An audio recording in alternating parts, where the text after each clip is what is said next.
Young trigger NTR Janata garage తర్వాత చేస్తున్న cinema shooting మొదలైపోయింది.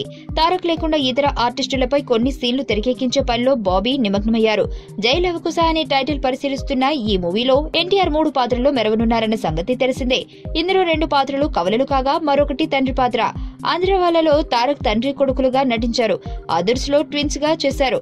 ఈసారి 3 విభిన్న పాత్రలు పోషిస్తున్నట్లు సమాచారం. ఎన్టీఆర్ ఆర్ట్స్ బ్యానర్ లో కళ్యాణ్ రామ్ నిర్మిస్తున్న ఈ మూవీ గురించి బయటకు వచ్చిన ఆసక్తికర సంగతి ఏంటంటే ఈ కథ తమిళలో అజిత్ చేసిన వరలారు అనే సినిమా స్టోరీని పోలి ఉంటుందని సమాచారం. ఎస్ రవికుమార్ దర్శకత్వం వహించిన ఇందులో అజిత్ 3 పాత్రలను పోషించారు. 2006లో వచ్చిన ఈ సినిమా ఆర్థికంగా విజయం సాధించడమే కాదు అజిత్ కి మంచి పేరు తెచ్చిపెట్టింది. సో నటనలో విశ్వరూపం ప్రదర్శించడానికి ఎన్టీఆర్ ఇటువంటి కథలను సెలెక్ట్ చేసుకుంటున్నట్లు చిత్ర బృందం వెల్లడించింది. బాలీవుడ్, హాలీవుడ్ టెక్నీషియన్లు పనిచేస్తున్న ఈ మూవీపై భారీ అంచనాలున్నాయి.